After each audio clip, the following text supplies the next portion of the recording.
Well, welcome everybody to another Mindset Mastermind, our daily dose of motivation, inspiration, information. So we have an incredible day with maybe even a little perspiration, kicking butt, doing the work, building our businesses. Here we are in January, and man, can you believe January is not that far away from being wrapped up? Crazy. We are wrapping up principle 2 of ninja selling today. So I definitely can't wait to hear what you guys have to say from chapter 18 on. And of course, anything earlier that comes up, by all means, feel free to bring it in the room. And last but not least, as always, this is your room. This is your mastermind. And how you participate in here is how you participate everywhere. So speak up, speak into the room, and watch magic happen in every aspect of your life. And with that being said, I'm going to watch magic happening by putting on my glasses so I can read the darn list of who's ready to go. And I know, Carrie, you were talking before I even hit the record button that you are sharp and ready to go. So just give us one nugget because we may be wrapping back to you. What's one thing that jumped off of these pages for you? I really wanted to talk about the three types of buyers. Awesome. Knock yourself out. I don't know what to say about it. I just thought it was interesting, and I want to know more about it because I didn't. How about dive into what the content says about it? Because I know you're going to have a hard time believing this, Carrie. Not everybody had a chance to read the material. So you're going to help I know, them. but I'm trying to figure out what chapter it was in. It was in the beginning. It was like in the 15, I think, around 15, Well, because I highlighted. when you say three types, what do you mean by that? There's the three types of buyers. There's like a 20% and I don't know, 50% and a 30%. Well, Like I some of would them are, suspect that's chapter 18, page 1, if it were thank you. me, that is right at the beginning of today's reading. No wonder. 50% always want to pay the lowest price. 5% always want to pay a little bit higher. Then 80% just want the best value. Whoa. I So want you to read that again because you added a word that's not there. okay. Was going too fast. I'm sorry. 15% always want to pay the lowest price. 5% always want to pay the highest price. Oh, I know what word you're talking about. Keep going. 80% always want to pay the best value. How do I differentiate? Okay. And by the way, real simple on differentiation by positioning yourself to always have the best value. As the author, put in not so many words, so I'll put it in my words. In the absence of value, price is the only determining factor. So when you have someone asking about commission right out of the gate, which is most consumers, it's because they think every real estate agent's the same and every real estate agent sucks. And they've just got to decide what level of suck they're going to be at. Whereas you can now come in and set an appointment to show them what you're going to do differently. And so if commission again comes up in that conversation, because that's what we're talking about here, the commission breakdown, you defer that. You say that's exactly why we should meet. That is one of many things I know you're going to have questions about. What day next week is your least crazy? And set the appointment. The other Okay. thing on this piece I want to point out, because I have these agents that say, I get 100% of the listings I go on. Well, that tells me that you are not playing at a high enough value, that you're willing to significantly discount and play. And by the way, the fun part, I used to do this in the home inspection business. If you raise your price point by 20%, you can afford to lose 25% of the business and still make the same money. The math is the math. And so by differentiating, Josh, who is somewhere hiding in here, he right out of the gate decided his listings as a brand new agent were going to be 3.4%. He's above the market and he's having no issues dealing with great people who want that better service. And that's what I want you guys looking for. So who else is Camacho? Are you ready to speak up, my friend?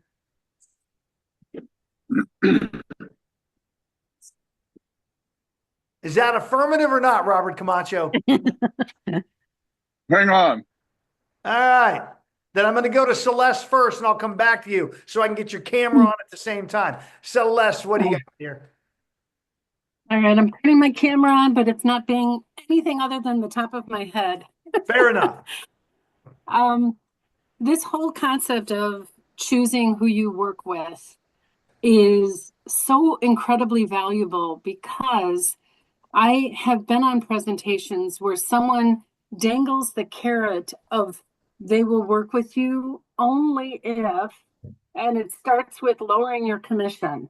The next thing is, I'm only going to give you a short window of listing time to sell my house. I'm going to give you 90 days.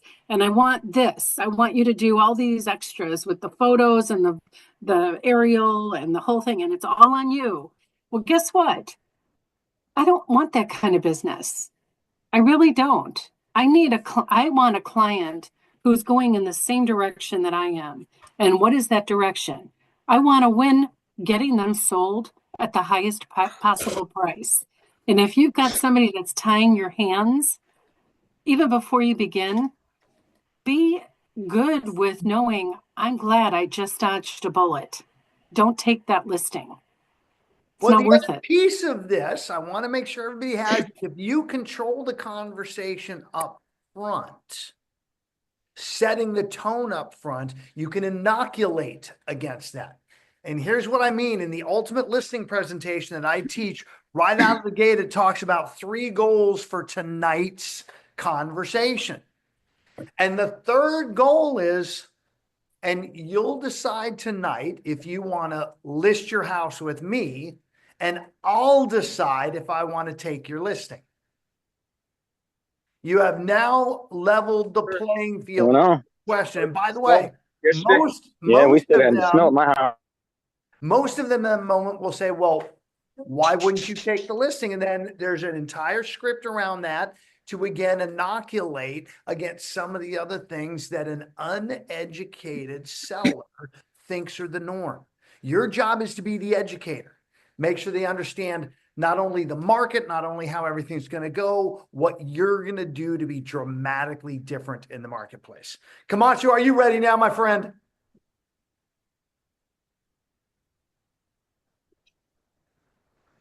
You keep leaving me hanging, Robert Camacho.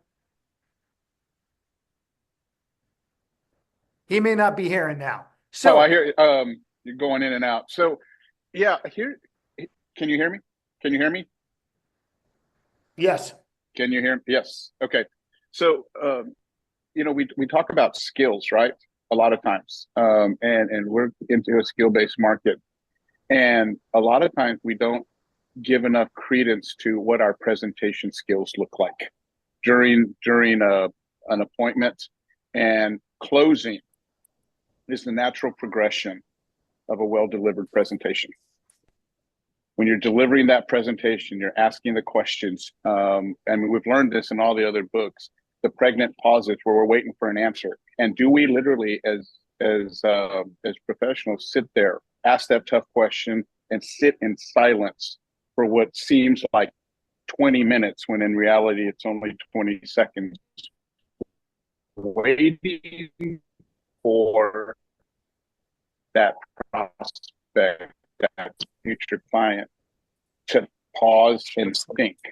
Sometimes we come to the rescue and we want to help them and answer their questions, and we're not actually giving them the opportunity to do the heavy lifting for themselves. So we're closing, and that's what this is telling us. This whole book is telling us: bring your skills up and close. And the fun part, am I done? Even in our skills, Robert, am I coming through okay as well? Give me a thumbs up if I'm coming through okay. Okay. I wasn't sure if it was him breaking up or me. Changing our language. Even as a coach, I'm so used to a listing presentation. It's actually a listing consultation. That's really what we're doing. So your consultative skills are what I'm looking for you guys to sharpen. Mark Adams, you're up next, my friend. So this just happened to me recently. I think one of the most important things we do, we just read a book about asking questions. I find, and I go on quite a few listing appointments, I find the commission is not one of the first things people ask. It's very, very rare that I hear anybody talk about commission the first thing. If it does come up in the presentation, when I sit down and meet with both of the decision makers or whoever the decision makers are, the first thing I ask them is like, I've got an amazing consultation that I'm going to go over. It's going to cover a ton of information. Before we get started, so I don't talk about too many things that are not important to you, what's important to you? Number one. So I'm learning right from them because usually when I'm setting the appointment up, I'm only speaking to one person and I'm getting information from that one person. I want to hear from both of them because in my experience, if there are two decision makers, one of them is concerned about something that's different than the other person. So I want to know what that is. If the commission does come up at that point and say, yeah, I'm really concerned about the commission. Joe Blow said he would do it for 2 chickens, and you say you're going to do it for 3 chickens. And I just had this happen to me, and it was a good friend of mine. He called to get information about a loan. They also have realtors, and they told him, "Oh no, don't use your realtor. We'll do it for 1.5 chickens, right? He's going to do it for 3 chickens. We're going to do it for 1.5 chickens." And I said, "Okay, great." So he sent me an email, said, "Mark, I don't know what to do. It's a $10,000 savings." So I quickly went on the MLS, and all I did was look at their stats and see how many houses this company sold. I did the average list price to sales price ratio, and their average to list price sales price ratio was 3% less than mine. So I was outselling their company 3% more. So I went to him and I said, he's basically telling you they're saving you 10,000, but if you do the math on your house, that's $15,000 I'm going to save you. So I got to ask you a question. Are you more concerned about commission or are you more concerned about netting the most amount of money? And nipped it in the bud. By the way, I got the listing. We sold the house. It sold for $18,000 more. He's in the plus. I still got my full 3 chickens. And the point is, you have to ask those questions because they don't know what questions to ask, by the way. All they know is commission because commission's the only thing people talk about. They don't talk about services. They don't talk about the fact that we're going to do X, Y, and Z. All they're talking about is the monies. So we have to address that up front so we know what we're dealing with. And I find more times than not, when you ask them up front, it's really not about your commission, what you get paid. Like Russ said, it's about the value that you bring. And you're going to learn that within the first 3 or 4 minutes of your listing consultation. And you should have the objection handlers, the scripts, the conversation pieces in place. And so continuing to learn those when something happens, asking for help. Okay, this happened. How am I going to handle it going forward? And I'm here to help. Don's here to help. Camacho's here to help. And Dustin, what do you got, brother? So it is extremely important. I know this comes up early in the book where they're talking about compensation and everything, but it's very, very important to make sure that usually pricing on the house and commissions and compensations is at the end of your consultation. And you need to be asking all of those questions first, because usually if you ask the right questions, your clients will sell themselves anyways. And then that's where we got to create the value. Now, one thing, I'm going to put this in the chat for everybody. So I did this with almost every single deal that I would do. In marketing, we call this, Don knows this, but we call this a decoy or sometimes a keel of a ship. All right. Because what we're going to do is we're going to give these guys 3 different pricing plans based on value of how much work you're going to do. And the first one would be basic. The second one would be premium. And then the third would be professional. And notice how premium and professional, same letters in the beginning. Nobody likes to be basic. And even at the bottom of it, it says, the list agent would be 2%, the buy agent maybe a 2.5. But you just do standard listing, professional photography, obviously marketing to the major websites, kind of the bare minimum. But on the bottom, it says ideal for rehabs and rental properties or financially challenged situations. And then it shows what the average commission may be. Then you go into premium, you raise it up a little bit. Then you go into professional, raise it a little bit more. Now, the best stat down on the bottom right is going to tell you that the professional is ideal for homes wanting maximum professional exposure, and full service sales net an average of 13% higher according to NAR's stats. So when you're comparing on value, you can say, hey, Mr. and Mrs. Seller, do you want to save a little bit of money on commission, or do you want to make more for the sale of your home? Do you want to put more money in your pocket, or do you just want to try to do the bare minimum to try to save on some compensation, which won't end up in the long run making you more money? So what's more important to you here? And then eventually they will just sell themselves. And it puts them in the driver's seat. They get to choose. And you'll notice the premium and professional, those are higher price points. 80% of the time they're going to pick those because they're a little bit similar, right? And nobody wants to be basic. The other good thing is if they ever ask for a cut in the commission, you say, well, here's what I'll do. I'll give you the premium pricing, but I'll throw in stuff for the professional package. We'll do digital interactive floor plans or anything, but that's kind of where you can give away at wholesale better than retail, right? You're not cutting your commission. You're just giving a service, which is going to be a lot less money than cutting your commission. So let's we take tend to work this out. because this is a great concept, and let's give the credit where it's due. Chapter 19, because Larry's the one that laid this out. You guys should have read chapter 19, which goes specifically into creating your value proposition, and that's what he's talking about, is creating that and then creating those different layers of services. So here's the fun part, guys. If you stick around till the end, we're going to talk about a couple of different workshops that are on the calendar where we're actually going to be able to do this for ourselves, our own way, and have conversations around it. Alexandra, you've been waiting. What do you got? Yes. Okay. So chapter 18 was so good. It was so good. I couldn't even get to 19 because I had to keep rereading 18. It was just so good. But I will just share a couple of nuggets that that stood out to me. So chapter 18, page 74, focusing on the 85% who value what you have. So that really spoke to me. You cannot be all things to all people. And then I love, you need to have consistency in your service and fee. And then that small portion, that 15% that want to cut your commission, they often suck every ounce of energy out of you as well. All of that was so good. And just a refresher for me that are these my people? Are these necessarily the clients that I want to work with anyway? And sometimes I can find myself sadly getting lost in those clients or customers that I'm spending way too much time on those people who may not necessarily value my stuff. So that was also good. The whole chapter was so good, but those were the biggest nuggets. And those are awesome. And again, as Dustin's brought in, Alexandra, as you brought in from the content, the research shows that people perceive everybody the same. And as soon as you differentiate, that 85 is going to go with you. And the 15 that doesn't, Godspeed. And by the way, just one other fun one I used to do when I was in the home inspection business.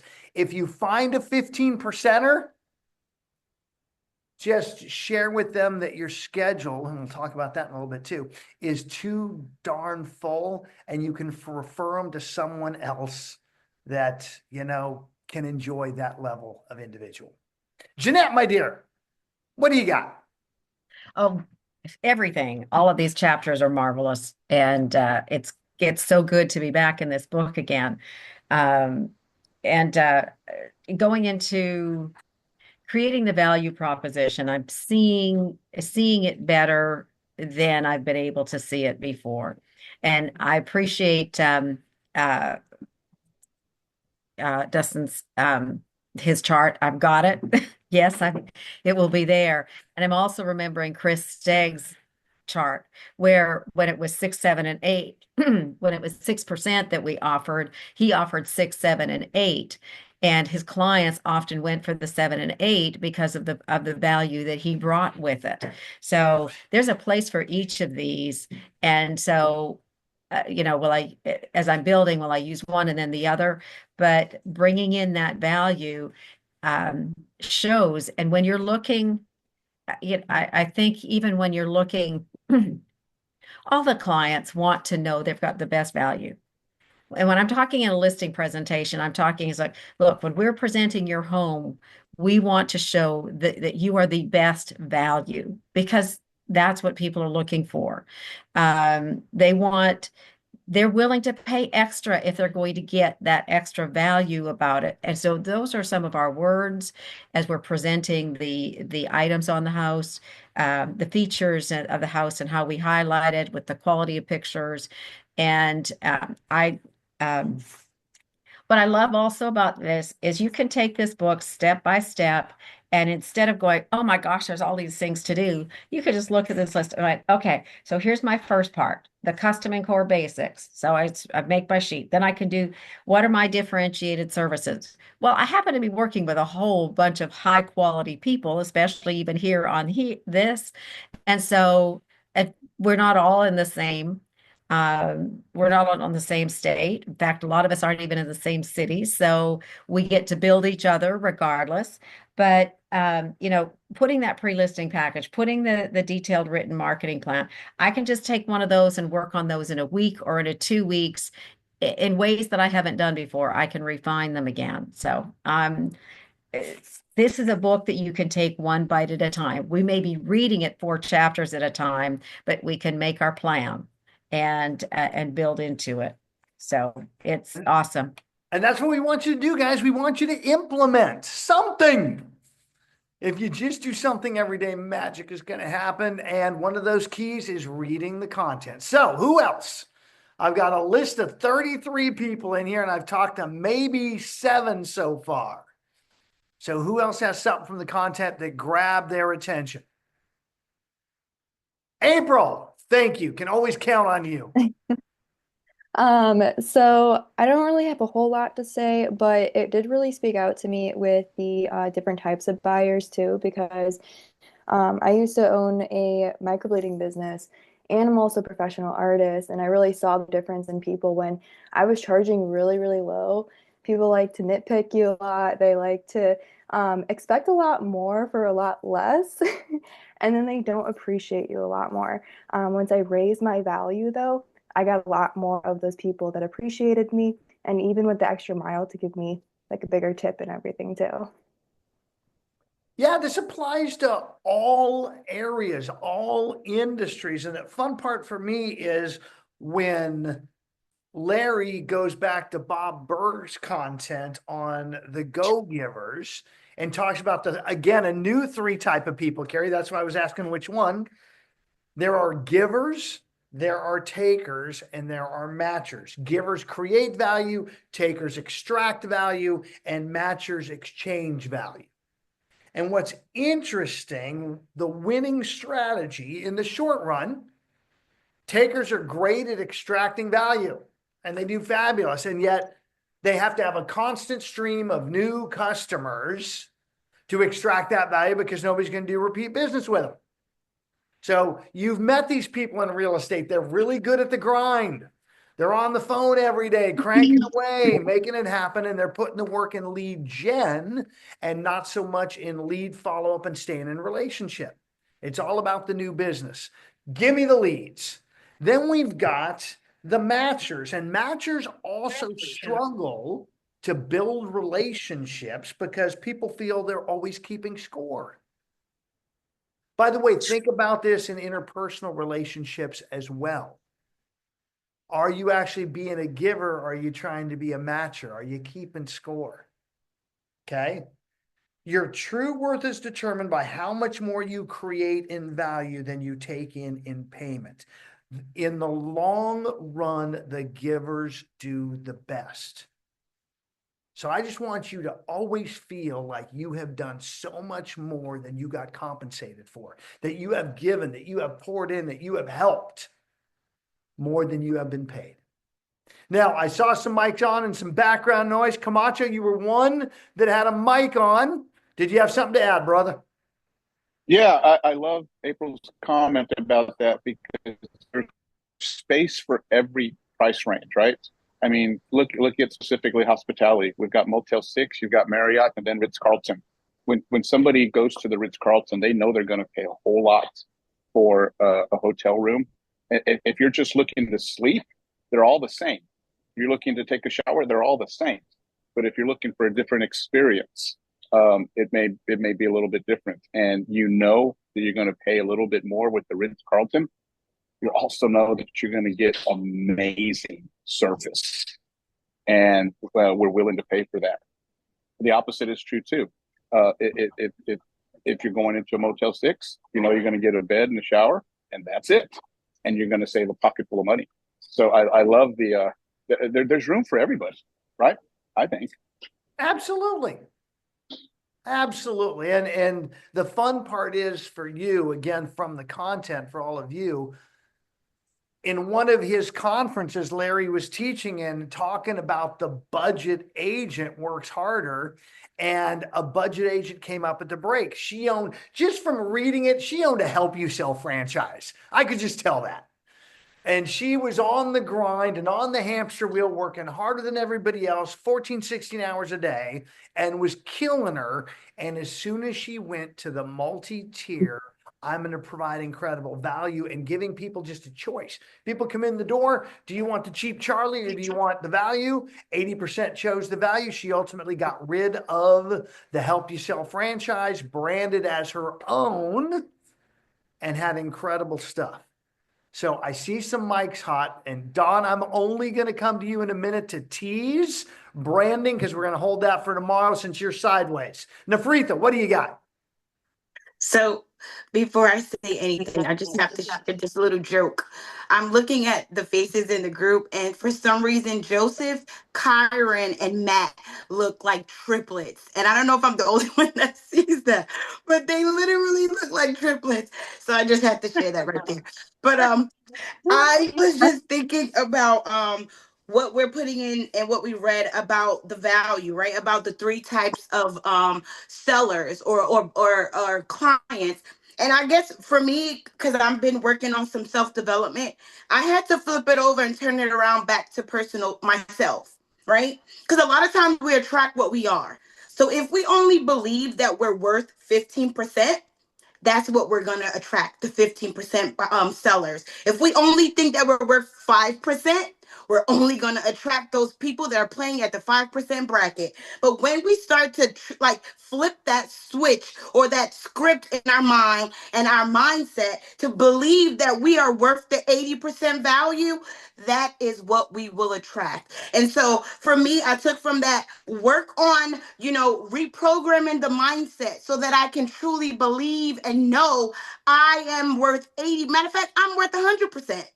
What about that, right? How do I put that into my script, into my value, into everything that I do so that I show up like that and attract those same people that I actually want to work with, and knowing when to say, you know what, that's not going to work for me. And I love the script that you dropped in, Coach, just saying, well, I have someone to refer you to, right? But I kind of wrote down a different way to say that, where you're just highlighting, well, I work with high value people that is looking for high value services, and that is who I have time, that my schedule is booked up. However, I can refer you to someone else. So back to thinking about ourselves. What are we attracting? What do we feel that we're worth? Because that is what we will continue to see and show up in our lives. Amen. Now, fun part to make a quick shift, because nobody talked about it yet, was the brand yourself and branding, which is a huge unpack. And there's one guy in our world that is the king of that. In fact, he is the one that changed our industry from broker branding to individual agent branding. He introduced the concept, helped 1.6 million agents build their own individual brands. So, Don, are you going to be around tomorrow to lead the conversation on branding and really be an integral part? I am going to be around tomorrow. I'm excited about it. Will you be vertical or horizontal? Yeah, I can't. I have no idea why I did that, and I'm driving, so don't worry about it. It is what it is. And we're up at the top of the hour, so I wanted to tease that. Everybody just turn your head sideways. I look really good. Yep, I want to tease that, set that up, because we're at the top of the hour now, and I have a couple of quick things I want to drop in the room, Don, which I want you to hear as well. Cool. So we're just going to go 1 minute over, and that's this, guys. Monday, I have put 2 workshops on my schedule. I have one let me go to it, at 1 o'clock Central. and we're going to get notifications out, etc. I've already added Marie to these, so she knows about them, can help get them promoted. 1 to 1:30 Central, we are going to teach you and show you the morning routine. We're going to do a morning routine workshop, and at the end of that, you will get the actual checklist system that I use on Google, so you don't even have to build your own, and it'll have all the things that we brainstorm and a lot more on there for you to be able to pick and choose your morning routine.